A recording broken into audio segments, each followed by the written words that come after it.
stop me from using that platform to cultivate my voice. And that's what that was. And when I talk about pivoting into your purpose, I never would have been able to get to where I am had it not been for stepping on.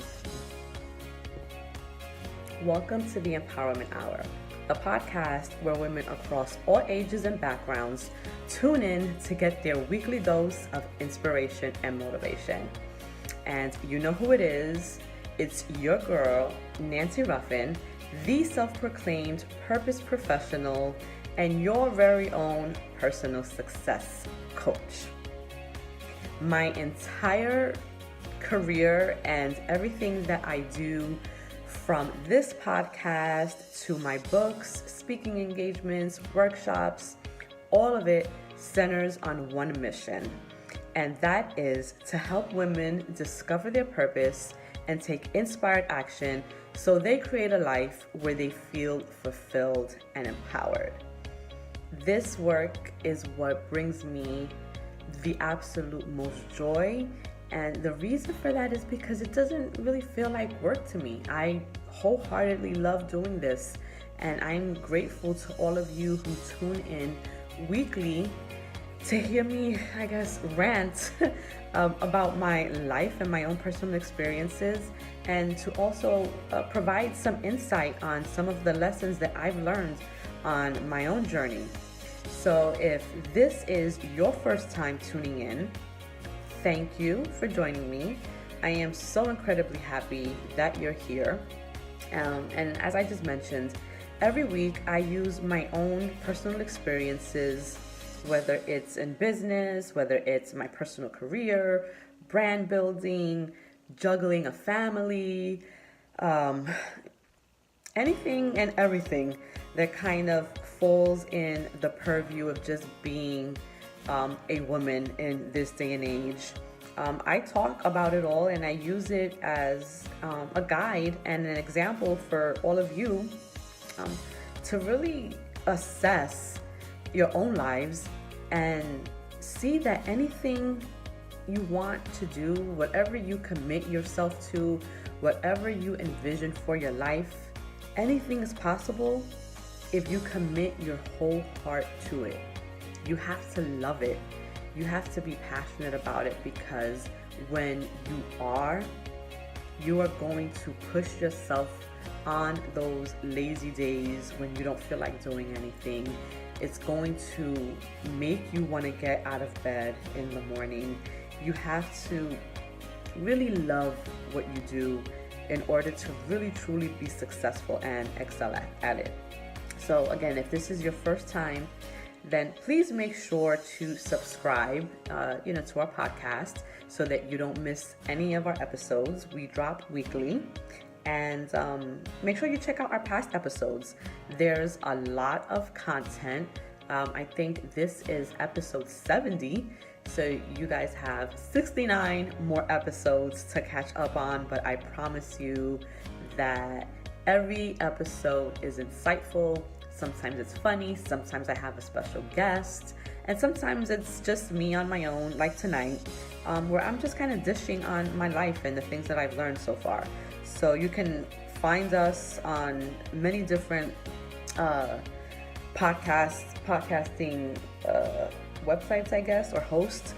We're available on iHeartRadio, on iTunes, on Stitcher Podcast, on Google Play, and you can also listen directly on the web in your web browser by typing in www.blogtalkradio.com/empowerher.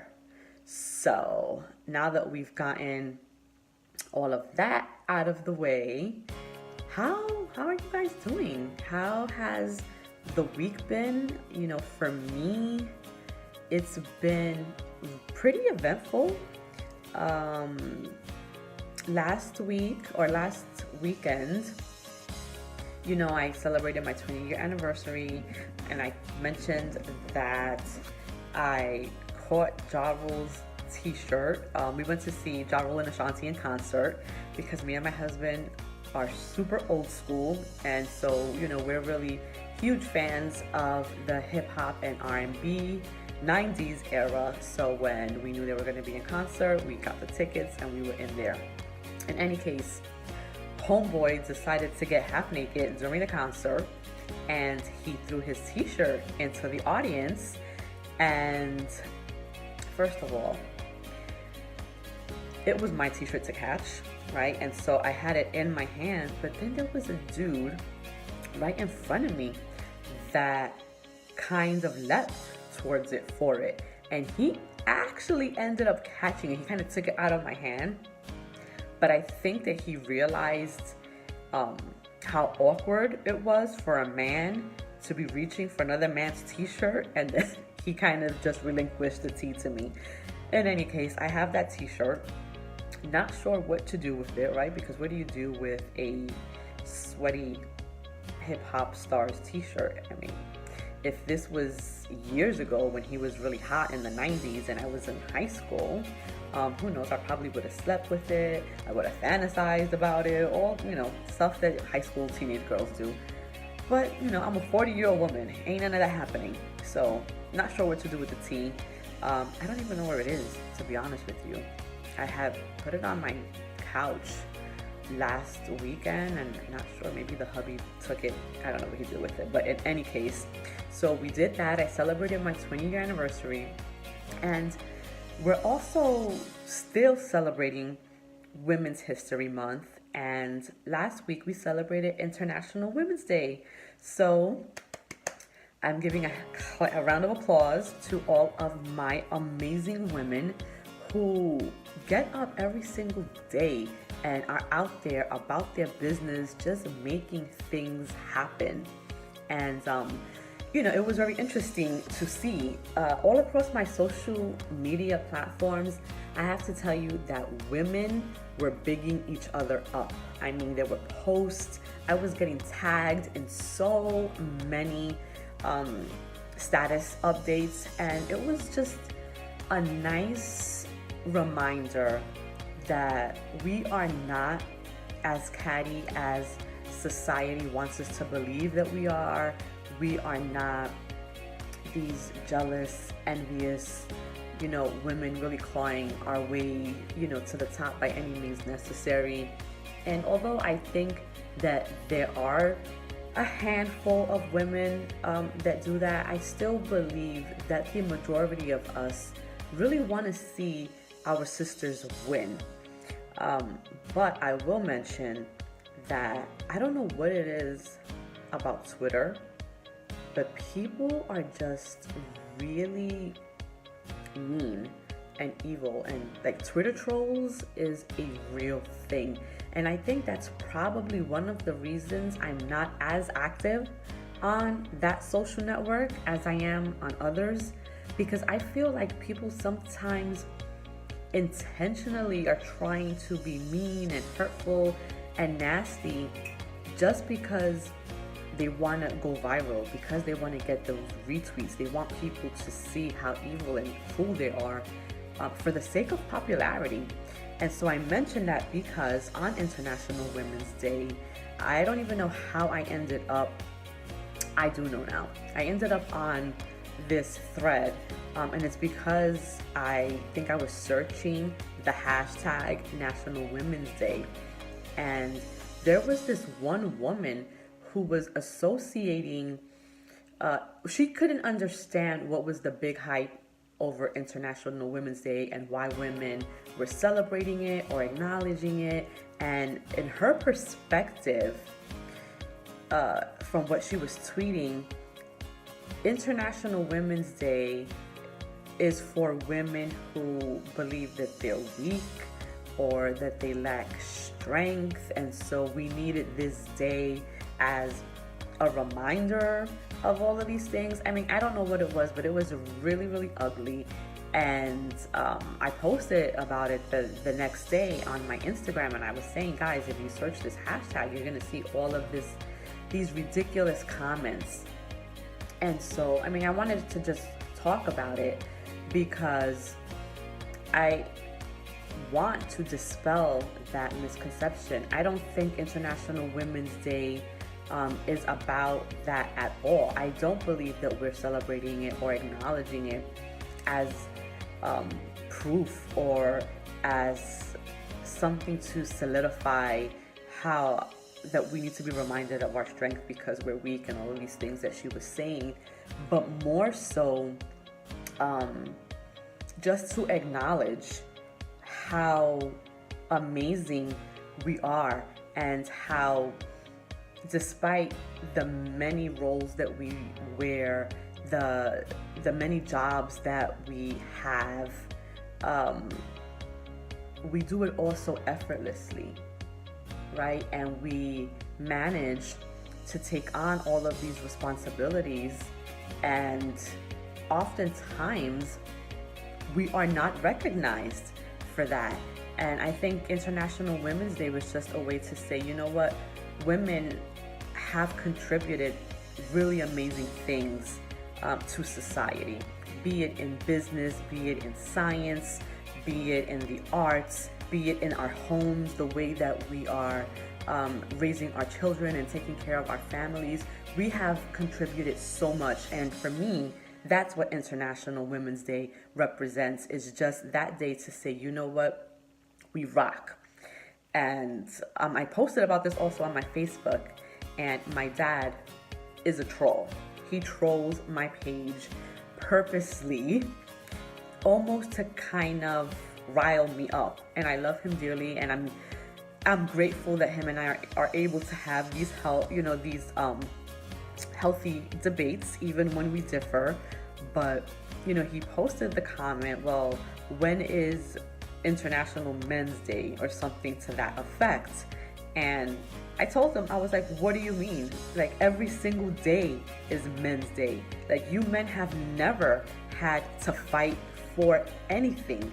You haven't had to fight for any equality rights. You have never had to fight to have something that women have. Like, nothing. Like, you live in your male privilege every single day. So every day is Men's Day. Women, since the beginning of time, we have had to fight for all of the rights and privileges that we have today. And I think that is also a reason why we celebrate International Women's Day, just to acknowledge how far we've come as a gender. And even though we've come this far, there is still so much more that we're still fighting for. And this is what that social media troll doesn't recognize. This is what my dad doesn't recognize. We're still fighting. We're not equal. And so until the day comes that we are equal, we're going to have these little bits in time to celebrate all that we've accomplished, all that we've overcome, and everything that we will continue to accomplish. So kudos to Women's History Month. Kudos to International Women's Day. And I want you guys to really think about what that means, because I want us to start thinking about how we support the other women in our own lives. And this is something that I thought about because there were so many women tagging me as an inspiration, right? Some of them who I am, friends with, and then others who I may not necessarily be friends with, but we are connected on social media, and you guys dig my work, you dig my authenticity, and I'm grateful for you.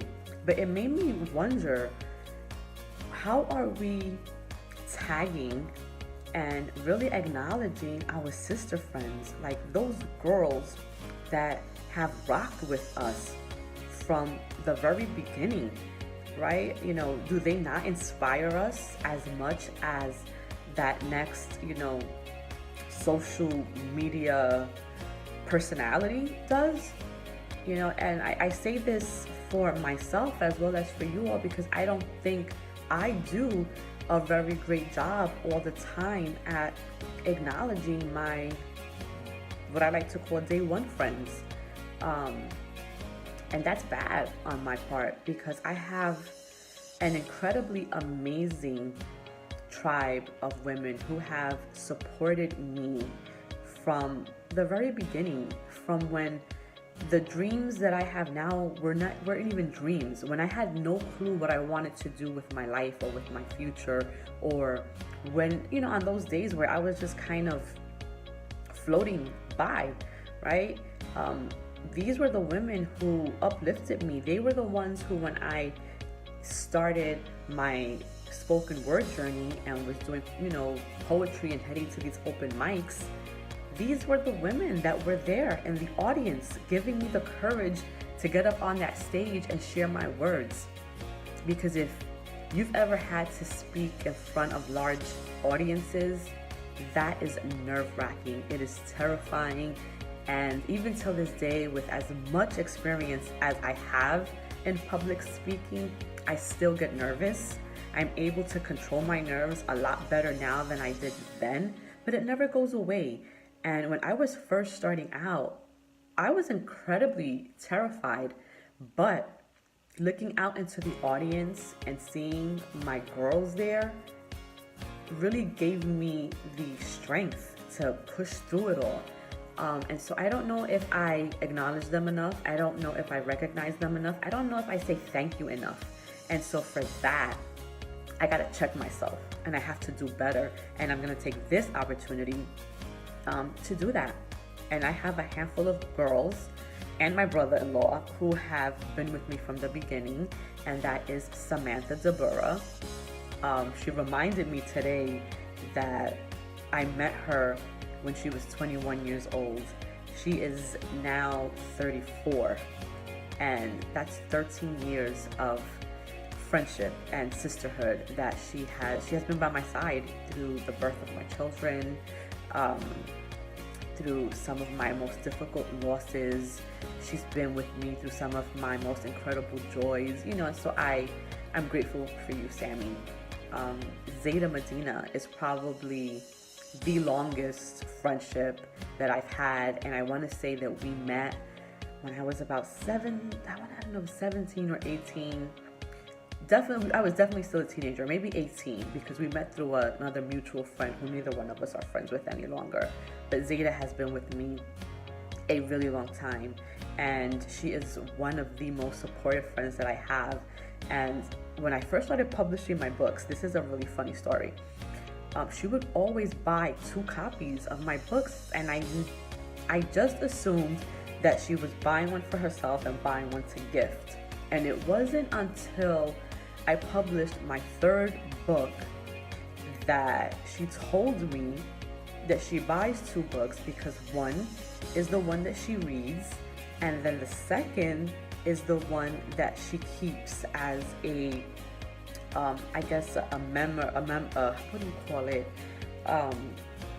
memorabilia or something like that. But like, she doesn't touch it because she doesn't want to bend the pages, and she just wants to have that book as something that she treasures.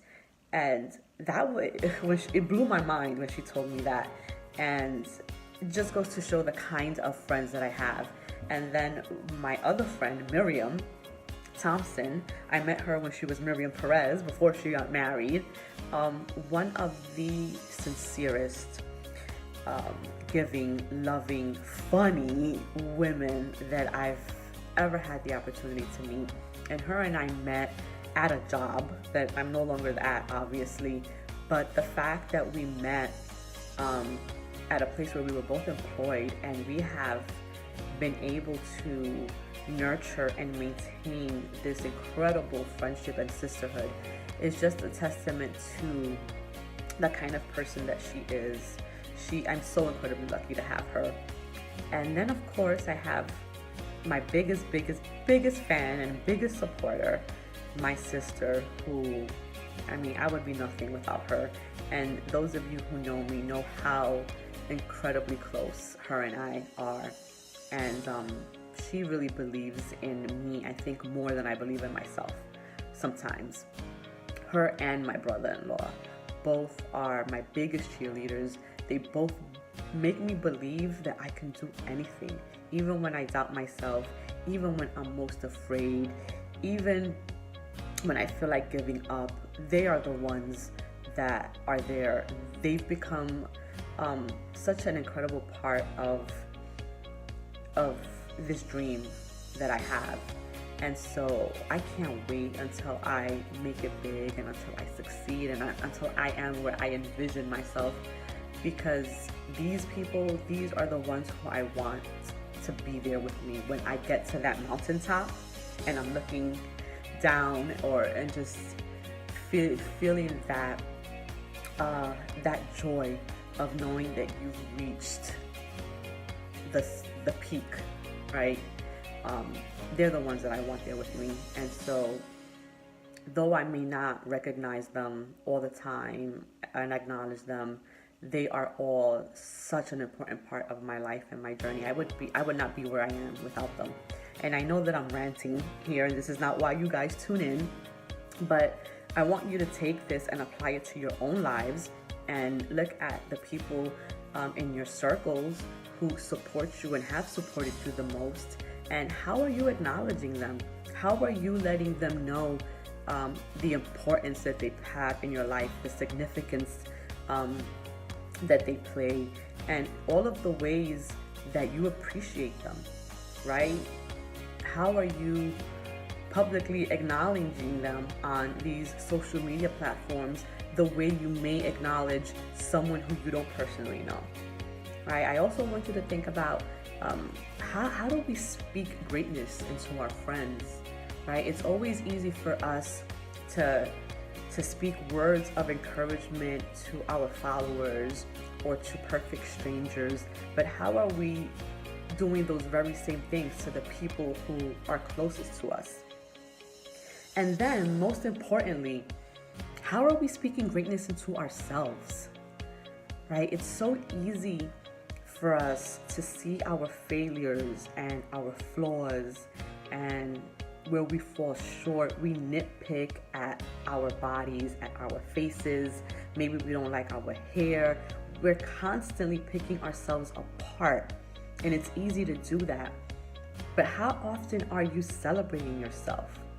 How often are you telling yourself, great job, or you're rewarding yourself for all of the great things that you've done?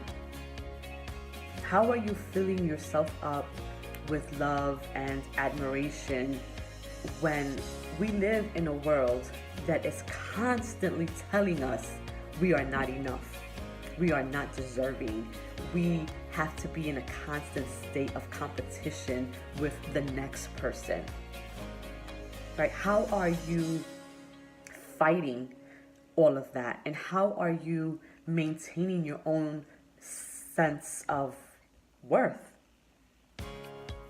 This is something that I really want you to start thinking about, because I think you, more than anyone, have the responsibility to take care of yourself, of your well-being, of your mental state, your emotional state, making sure that you are not subjecting yourself to things or people or experiences that are breaking you down, not allowing anyone to get in your head and make you doubt how great you really are. Think about all of the things that maybe you have wanted to do and didn't do because you were afraid of what others would say or what others would think. Or maybe you've mentioned, an idea to someone and they've told you, there's no way you can do that. Who do you think you are? Because we have all experienced that kind of person at one point in our lives. And it's important to remember that when you meet with someone who has that kind of attitude and expresses those kinds of thoughts to you, it's not at all a reflection of who you are or what you cannot do, but it's a reflection of themselves and their inability to see that greatness in themselves. And so because we can never see in others what we don't have in ourselves, that is their projection of their own insecurities onto you. And so you have to be mindful about that, and about people who have those types of comments towards you or that type of thinking. You have to limit your time around them, because that becomes toxic. And those toxic relationships don't serve you at all. And today I really wanted to talk about purpose, because this is something that I talk a lot about, and it's something that I get a lot of questions on. And people are always asking me, well, how do you find your purpose? And the truth is, there isn't like a cookie cutter answer for that. There isn't a one size fits all reply that I can say, well, if you do X, Y, and Z, this is how you discover your purpose. That is not how you find your purpose. But purpose more so has to do with the things that you are most passionate about, the things that you love the most, that bring you the most joy, but also are impacting the world at large, right? So it's about you discovering the things that you love, the things that you're good at, and then how you're sharing that with the world so that you can make it a better place. So purpose is really about being of service. And the way that you are of service is by discovering your God-given talents, plus what you're great at doing, and then figuring out how to share that. And for me, this work that I'm doing, when I opened this episode and I said that my one mission in life is to help women discover their purpose so that they can take inspired action and create a life where they feel fulfilled and empowered. That was not ever something that I dreamed about doing. As a little girl, I didn't say, okay, yes, my purpose and my dream is to help women discover their purpose and blah, blah, blah, blah, right? That's not what my dream was. But my purpose revealed itself through a series of experiences and encounters with certain people, and then doing a really introspective look at myself and at the things that brought me the most joy, happiness, and peace. And when I got to the point where I knew this was why God put me on this earth, it was all a direct result of how women have played such integral, pivotal roles in my own life. Women have lifted me up when I was at my lowest. Women have spoken life back into me when all I felt like doing was dying. It was this sisterhood that empowered me to not give up and to make the decision that my life up until that point did not have to remain where it was, that I had everything within me to get up and move forward and really change my life and make it anything that I wanted it to be. And that experience is what I wanted to give every single woman that I ever came in contact with. And so a lot of this work, especially the speaking engagements, especially the fact that I'm able to sit here on a podcast and speak to you all came as a result of stepping onto the poetry scene almost 10 years ago.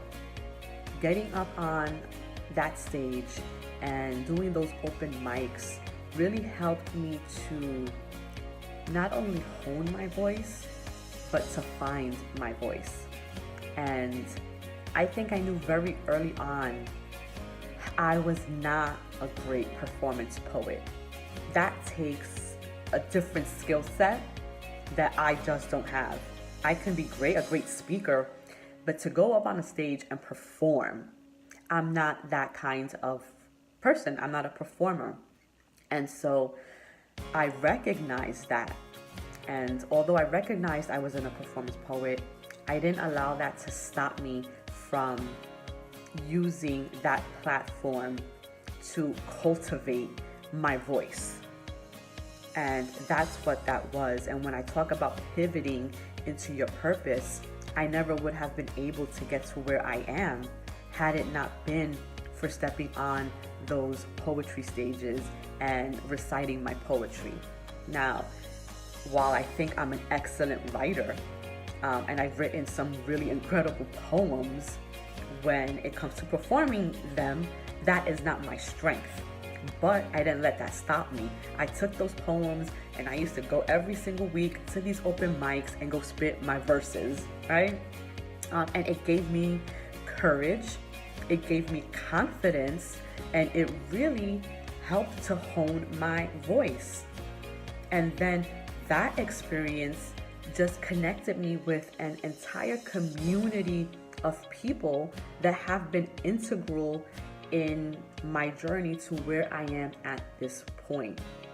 So sometimes we start off in a certain environment, not understanding at that time the significance of it, but it is very necessary, because every single thing that we go through, and guys, I say this probably in almost every podcast, right? Every experience that we go through is a intentional part of your journey. That thing that you're going through right now, whether good or bad, is placing you on the path of where you will find yourself a month from now, maybe not even a month, but maybe 2 years from now. When you look back at your life, at this point in your life, whatever you're going through right now may not make any sense to you, but when you look back at it 2 years from now, it'll be very clear and you'll understand, and you're going to say, yes, that'll be your aha moment. And you'll realize that you had to go through whatever you're going through so that you can get to where you're supposed to be at. So I never want you to pity yourself, right? And when you're going through struggles, when you're going through challenges, it's so easy for us to say, God, why me? You have to learn to change that mindset. You have to shift it. And instead of asking why me, you have to say, okay, God, what is this experience trying to teach me? What is the lesson I'm supposed to be learning here? And as soon as you make that shift, your entire life will be different. The way you experience things will be different. The way you handle disappointment, rejection, hurt, it will all be different if you shift that mindset from why me to what is it that I'm supposed to be learning? What is this supposed to be teaching me? Because life is a series of lessons, and we will continue to repeat the same lessons in different ways. They will show up, in different formats until we learn the lesson. And once you learn the lesson, it will disappear. And that trial, that struggle will just go away. But you have to learn what it's designed to teach you. So that's what I want to kind of leave you with this week. I want you to think about how you are going to pivot into your purpose. And even if you don't know what that is right now, think about all of the things that you are going through right now. Think about everything that you have gone through and how you've survived it, how you've overcome those things in the past that have led you to your present day life. And what were those lessons that you learned to get you to where you are right now? And then think about, had any of those things not happened, or had they happened differently, how different would your life have been right now? So think about that. Think about what you want your legacy to be.